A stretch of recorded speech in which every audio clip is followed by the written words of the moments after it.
दोस्तों, पिछले 1 महीने से मार्केट में बहुत ज़्यादा प्रेशर देखने को मिल रहा है। लगातार गिरावट से अगर आप परेशान हो, तो कहीं न कहीं आपको मार्केट के बारे में अपडेट रहना बहुत ज़रूरी है, क्योंकि मार्केट में नेगेटिव न्यूज़ आपको हमेशा देखने को मिलती है। जैसा कि मैं आपको हमेशा बोलता हूँ, मार्केट में नेगेटिव न्यूज़ आपको इतनी ज़्यादा देखने को मिलेगी कि आप डीमोटिवेट हो जाओगे, अच्छी-अच्छी कंपनियों को लॉस में ही बेच के निकल जाओगे। लेकिन जब कंपनियों के रिज़ल्ट आते हैं, कंपनी की परफ़ॉर्मेंस अच्छी होती है, वही कंपनियाँ आपको अच्छे खासे करेक्शन देखने को मिल रही होती हैं। तो उससे आपको ये आइडिया लगाना चाहिए कि वही कंपनियाँ जब मार्केट में तेज़ी आएगी, तो सबसे पहले आपको रिकवरी करती हुई दिखेंगी। वैसे तो 1 महीने का चार्ट देखोगे, तो मार्केट सही से परफॉर्म करता हुआ दिख नहीं रहा है। इसका मतलब ये नहीं है जो कंपनियाँ अच्छे तरीके से बिज़नेस कर रही हैं, उसमें भी आपको लॉन्ग टर्म में गिरावट देखने को मिलेगी। ऐसा बिल्कुल नहीं होता। लेकिन बहुत से क्वेश्चंस हैं जो मुझे कमेंट बॉक्स में देखने को मिल जाते हैं। जैसे सीडीएसएल की बात करते हैं, इसमें टेंशन देखने को मिल रही है, थोड़ा करेक्शन देखने को मिल रहा है। बहुत लोगों ने इसको लेके रखा हुआ है, लेकिन गिरावट से कहीं न कहीं परेशान होते हुए दिख रहे हैं। इसका मतलब ये नहीं है कि एनएसडीएल का आईपीओ आ रहा है, तो इसका मतलब कि सीडीएसएल का बिज़नेस अ, ब मतलब प्रेशर में आ जाएगा, बंद हो जाएगा, ऐसा कुछ भी नहीं होता है। देखिए, ऐसा है कि एक ही बिज़नेस में अगर आप देखोगे, मल्टीपल कंपनियाँ आपको देखने को मिल जाएँगी। पेंट इंडस्ट्री में देखोगे, आपको उसी सेगमेंट में कितनी कंपनियाँ काम कर रही हैं। स्टील इंडस्ट्री देख लो आप, वायरिंग केबल देख लो आप। तो ऐसा नहीं है कि एक दूसरी कंपनी मार्केट में अगर लिस्ट होती है, तो उससे जो पहली कंपनी मार्केट में चल रही है, उसमें लगातार आपको गिरावट देखने को मिलेगी। हालाँकि ये दोनों ही कंपनियां सेम सेगमेंट में काम करती हैं, डिपॉजिटरी से रिलेटेड काम देखने को मिल जाता है, लेकिन कहीं ना कहीं मार्केट में हमें एक अच्छा कंपटीशन देखने को मिल सकता है। किस सेंस में बात करें, वो बात करते हैं दोस्तों कंपनी के रिजल्ट को लेकर के। हालांकि अगर लॉन्ग टर्म में देखोगे ना, जैसे जैसे लोग स्टॉक मार्केट में अट्रैक्ट होंगे, एसआईपी करेंगे, ट्रेडिंग करेंगे, इन्वेस्टमेंट करेंगे, ये दोनों ही कंपनियां प्रॉफिट में ही देखने को मिलेंगी। हालांकि अभी आप कंपनी के रिजल्ट्स में देखोगे, तो कंपनी का जो क्वार्टर वन का रिजल्ट है, वो खास इतना इम्प्रेसिव देखने को नहीं मिला। इसी वजह से स्टॉक में गिरावट देखने को मिल रही है।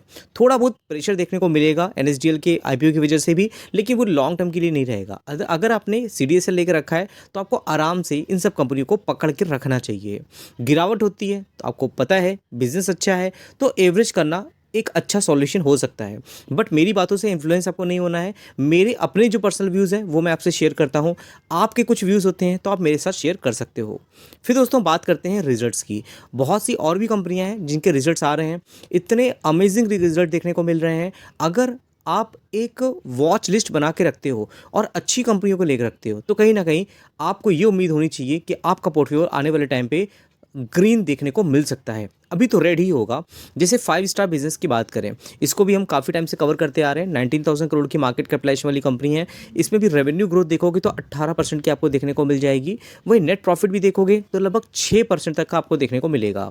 ओवरऑल देखिए, ये कंपनी एक माइक्रो कैप कंपनी तो है नहीं, ना ही large cap blue chip company है जिससे आप एक्सपेक्ट करो कि 1% की ग्रोथ हो जाए रेवेन्यू में, 7% 10% हो जाए। ना ही ये बहुत माइक्रो कैप कंपनी की आप देखोगे यहाँ पर ट्रिपल डिजिट के रेवेन्यू आ जाए, या नेट प्रॉफिट देखोगे डबल डिजिट का आ जाए। खासकर कंपनी की परफॉर्मेंस देखोगे तो मुझे तो उसके रिजल्ट सही लगे हैं। बाकी मैं तो क्वार्टरली बेसिस पे जाता हूँ, एनुअल ज़्यादा मुझे देखने को मिलता है। फिर दोस्तों बात करते हैं इस कंपनी की। इसका नाम है पंजाब केमिकल। वैसे इस कंपनी में मेरा कोई इंटरेस्ट खास है नहीं पर्सनली, लेकिन मैं आपको ये बताने की कोशिश कर रहा हूँ कि जितनी भी केमिकल कंपनियां हैं, वो कहीं ना कहीं थोड़ा बाउंस बैक करते हुए दिख रही हैं। ये जो सेक्टर आपको देखने को मिलता है ना, ये जो गोल सर्कल होता है, अब देखोगे तो केमिकल सेक्टर पहले एकदम टॉप में था, फिर सर्कल नीचे जाता है। उसके बाद क्या हुआ, एकदम टॉप से आपको गिरावट में देखने को मिलता है। जैसे ये था, यहाँ देखोगे तो यहाँ पे आ गया केमिकल सेक्टर, गिरावट हो गया। वही सर्कल आपको घूमता हुआ यहाँ जाता हुआ दिख रहा है। अब आने वाले टाइम पे जब ये यहाँ पे आ जाएगा ना, तो बहुत लोग इन्वेस्टमेंट करने आ जाएंगे। तो आपको यहीं पे इसको आइडेंटिफाई करना पड़ेगा। जितनी भी कंपनियां हैं केमिकल सेक्टर में काम करने वाली, उनके रिजल्ट देखोगे, कहीं ना कहीं आपको ऑन एन एवरेज खराब तो देखने को नहीं मिला है। वैसे इस कंपनी का भी देखोगे तो रेवेन्यू ग्रोथ 32% की देखने को मिल रही है। प्रॉफिट भी देखोगे, नेट प्रॉफिट वो भी 54% तक का आपको देखने को मिल रहा है। बाकी कंपनी के बिजनेस के बारे में मैं पहली बार डिस्कस कर रहा हूँ। आने वाले टाइम पे अगर अच्छा होगा तो मैं इसको डिटेल में डिस्कस कर लूँगा। आर्चिंग केमिकल की बात करते हैं। अब देखो, ये भी कंपनी मैंने कई बार डिस्कस की हुई है। 8,000 करोड़ की मार्केट कैपिटलाइजेशन वाली कंपनी है।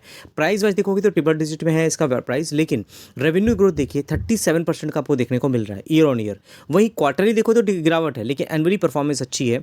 वहीं नेट प्रॉफिट देखोगे तो 10% की गिरावट है एनुअली। क्वार्टरली देखोगे तो यहाँ पर आपको लगभग 53 करोड़ से 40.1 करोड़ देखने को मिल रहा है। तो आर्चिंग केमिकल का काम अलग है, आपको ध्यान रखना चाहिए। और उसके अलावा देखेंगे एरोफ्लेक्स इंडस्ट्रीज़, ये कंपनी भी मार्केट में नई आई थी। इसकी जो पेरेंट कंपनी है मैं उसके बारे में डिस्कस कर चुका हूँ, आप मुझे कमेंट बॉक्स में बताइएगा कौन सी कंपनी है इसकी जो पेरेंट कंपनी है। सेल्स ग्रोथ की बात करते हैं तो देखिए 89 करोड़ से 6% की गिरावट देखने को मिल रही है। नेट प्रॉफिट देखोगे तो उसमें भी लगभग 12 करोड़ से 7 करोड़ देखने को मिल रहा है। 42% का यहाँ पे गिरावट है। लास्ट क्वार्टर में कंपनी रिजल्ट बहुत अच्छे थे, लेकिन इस क्वार्टर में कंपनी रिजल्ट अच्छे नहीं है। इसका परिणाम क्या होने वाला है, इसमें हमें करेक्शन देखने को मिलेगा। तो जो लोग भी इस कंपनी को पसंद करते हैं तो उनके लिए तो अपॉर्चुनिटी हो सकती है, या तो एक गलत समय हो सकता है। तो आप मुझे कमेंट बॉक्स में बताना आपने अगर लेकर रखा है तो। फिर उस बात करते हैं इको रिसाइकलिंग की। इको रिसाइकलिंग अब आप देखोगे बिजनेस वाइज तो फ्यूचर ओरिएंटेड बिजनेस है। देखिए ये जिस इंडस्ट्री में काम करती है उसकी रिक्वायरमेंट लॉन्ग टर्म के लिए है, लेकिन बहुत स्मॉल कैप कंपनी है। अप एंड डाउन्स आपको देखने को मिलेंगी। कभी कभी कंपनी के रेट बहुत अच्छे आ जाएंगे, लेकिन कभी कभी आपको बहुत खराब देखने को मिल जाएंगे। रेवेन्यू देखो 11 करोड़ से सीधे 9 करोड़ हो गया, 19% की गिरावट देखने को मिल रही है। नेट प्रॉफिट लगभग फ्लैट ही देखने को मिलेगा आपको, लगभग 2% की गिरावट है। लेकिन क्वार्टरली देखोगे तो काफ़ी बड़ा यहाँ पे जूम देखने को मिल रहा है। अच्छा खासा कंपनी ग्रोथ है। तो इस कंपनी को आप चाहो तो अपने फोकस रखते हो, इंटरेस्टिंग कंपनी है, आपको इसके बारे में जरूर पढ़ना चाहिए। फिर दोस्तों बात करते हैं ग्रेविटा इंडिया के बारे में। ये भी देखोगे रिसाइकलिंग लिस्टेड कंपनी काम करती है और इसकी मार्केट कैपिटलाइजेशन देखोगे 13,000 करोड़ की मार्केट कैप है। अब इसका भी रिजल्ट देखिए 900 करोड़ से 1,000 करोड़ हो गया। थोड़ा स्टेबिलिटी आ गई इस कंपनी में। क्यों? क्योंकि कंपनी आपको बहुत माइक्रो कैप नैनो कैप देखने को नहीं मिल रही है। और नेट प्रॉफिट देखोगे तो 68 करोड़ से 93 करोड़ देखने को मिल रहा है आपको। वही नेट प्रॉफिट में 38% की ग्रोथ है। तो इस कंपनी को भी हम बहुत शुरू से डिस्कस करते आ रहे हैं। तो अगर आप मेरे चैनल के साथ जुड़े हुए हो तो ज़रूर आप कमेंट बॉक्स में लिख सकते हो। और इसी तरह की वीडियोस में लाने की कोशिश करता हूँ। हमारा एक एप्लीकेशन भी है जिसका लिंक मैंने कमेंट बॉक्स में दे दिया है, आप चाहो तो उसको ज्वाइन कर सकते हो। और उसमें काफ़ी इंटरेस्टिंग डिस्काउंट आपको देखने को मिलते हैं टाइम टाइम पे। तो जरूर एक बार गो थ्रू करिएगा। अगर आपको लगता है कि ज्वाइन करना चाहिए तो आप चाहो तो सपोर्ट कर सकते हो, हमें ज्वाइन करके एनुअल सब्सक्रिप्शन ले सकते हो, उसमें काफ़ी बड़ा डिस्काउंट देके रखा हुआ है। फिर दोस्तों बात करते हैं आशापुरी गोल्ड के बारे में। अब देखिए एक और ये भी सेक्टर है गोल्ड के बारे में बात करें तो बहुत अच्छी अच्छी कंपनियां हैं गोल्ड सेक्टर में काम करेंगी। लेकिन ये माइक्रो कैप देखिए लगभग नैनो कैप कंपनी है 221 करोड़ की। माइक्रो कैप बोल लो नैनो कैप बोल लो, प्राइस कितना है इसका? सिर्फ 6 साढ़े 6 रुपये है। अब प्राइस देख करके बहुत लोग आ जाएंगे भाई 6 रुपये प्राइस है लगा देते हैं, इसमें नंबर ऑफ शेयर ज़्यादा मिल जाएंगे ना। लेकिन इसके बारे में डिटेल में पढ़ोगे तो आपको समझ में आएगा कंपनी किस तरह का बिजनेस है। 44 करोड़ से 53 करोड़ रेवेन्यू हो गया, लगभग 20% की ग्रोथ है। नेट प्रॉफिट की भी बात करेंगे तो लगभग 2 करोड़ से 3.25 करोड़ तक देखने को मिल रहा है। 2.5 करोड़ से लगभग नेट प्रॉफिट में 22% की जंप देखने को मिल रही है। तो थोड़ा रियलिटी में आपको जानना चाहिए। देखिए यहाँ पे ना प्रमोटर होल्डिंग आपको 50% से कम देखने को मिल रहा है। पब्लिक में आपको 51.93% की होल्डिंग देखने को मिलेगी, जिसमें आप देखोगे काफ़ी बड़े बड़े इन्वेस्टर्स हैं जिन्होंने होल्डिंग यहाँ पे ट्रिम कर ली अपनी। बैलेंस शीट देखोगे इनके पास पैसे अच्छे खासे हैं। रेवेन्यू रिजर्व देखोगे तो 113 करोड़ के बढ़ रहे हैं। बोरिंग कुछ खास है नहीं कंपनी में, 1 करोड़ की है, जिसमें लॉन्ग टर्म बोरिंग 0 है। शॉर्ट टर्म बोरिंग देखोगे 53 करोड़ की है, 53 लाख की है। रेवेन्यू ग्रोथ देखिए 60 करोड़ का कंपनी का रेवेन्यू था, जो कि 158, 165, 316 और 325 करोड़ तक देखने को मिल रहा है। तो काफ़ी इंटरेस्टिंग कंपनी है। बहुत इसके जो प्राइस है वो पेनी स्टॉक ही बोल सकते हैं इसको। 2 करोड़ से 13 करोड़ तक इसका यहाँ पे प्राइस देखने को मिल रहा है। बाकी आप एक बार आप चार्ट देख सकते हो, उसके बाद आपको आइडिया ज़्यादा लग जाएगा कंपनी का जो प्राइस है वो किस तरह जा रहा है। रिजल्ट देखो आज के दिन में आते हुए दिखे, तो इसको मैंने इसलिए डिस्कस किया हुआ है। तो आई होप आपने कंपनी का चार्ट देख लिया होगा। चार्ट बहुत इंटरेस्टिंग है। पैरादीप फॉस्फेट की बात करते हैं, इसको भी काफ़ी टाइम से हम कवर करते आ रहे हैं। और इसका भी देखोगे कंपनी का जो रिजल्ट है काफ़ी इंटरेस्टिंग देखने को मिला है। लगभग 2300 करोड़ से 3700 करोड़ तक का रेवेन्यू है। 58% का रेवेन्यू में जंप है। नेट प्रॉफिट देखोगे लगभग 4,656% का यहाँ पे नेट प्रॉफिट देखने को मिल रहा है। पहले 5 करोड़ का था जो कि 256 करोड़ का देखने को मिल रहा है। तो काफ़ी बड़ी यहाँ पे जंप देखने को मिल रही है। तो आई होप आप इसका भी चार्ट देखोगे। लेकिन कंपनी इंटरेस्टिंग बहुत है, मैं शुरू से कवर करता आ रहा हूँ। गो डिजिट जनरल की बात करते हैं, नया आईपीओ मार्केट में आया था, बहुत धूम मचाया था, लेकिन बाद में क्या हुआ, लगातार करेक्शन देखने को मिला। और जो मार्केट की एक्सपेक्टेशन थी उसके अकॉर्डिंग कंपनी के रिजल्ट नहीं आए हैं। रेवेन्यू ग्रोथ बहुत डाउन है। नेट प्रॉफिट आप देखोगे तो काफ़ी यहाँ पे डबल डिजिट की ग्रोथ देखने को मिल रही है, लेकिन फिर भी मुझे कुछ खास कंपनी में इंटरेस्ट देखने को नहीं मिलता है। वारी एनर्जीज़ की बात करते हैं तो सोलर पैनल, सोलर एनर्जी की बात करते हैं तो कहीं ना कहीं ये कंपनी बहुत इंटरेस्टिंग है। और अगर आप देखोगे तो ये कंपनी का जो रेवेन्यू है वो भी लगातार बढ़ता हुआ दिख रहा है। 34 करोड़ से 44 करोड़ हो गया। और 30% की ग्रोथ है। नेट प्रॉफिट देखोगे तो 401 करोड़ से 700 देखने को मिल रहा है, 89% की यहाँ पे जम देखने को मिल रही है। तो बहुत लोग ये सोच रहे थे कि गिरावट है कंपनी में, क्या करना चाहिए, इसमें लेके आगे बढ़ना चाहिए। अगर आप देखोगे यूएस की तरफ से बहुत सपोर्ट नहीं मिलता हुआ दिख रहा है, अलग अलग स्टेटमेंट आती हुई दिख रही है यहाँ पे ट्रम्प गवर्नमेंट की तरफ से solar energy, clean energy, green energy को लेकर के। तो ये सब चीज़ें परेशान नहीं होना है, क्योंकि ये एंड ऑफ द डे आने वाला 10 साल ये सोलर एनर्जी का ही है, क्लीन एनर्जी का ही है। इंडिया की तो बात करोगे तो गवर्नमेंट बहुत सपोर्ट कर रही है। तो आपने अच्छी कंपनी को लेकर रखा है तो कहीं ना कहीं ये सब चीज़ें आपको देखने को मिलती रहेंगी।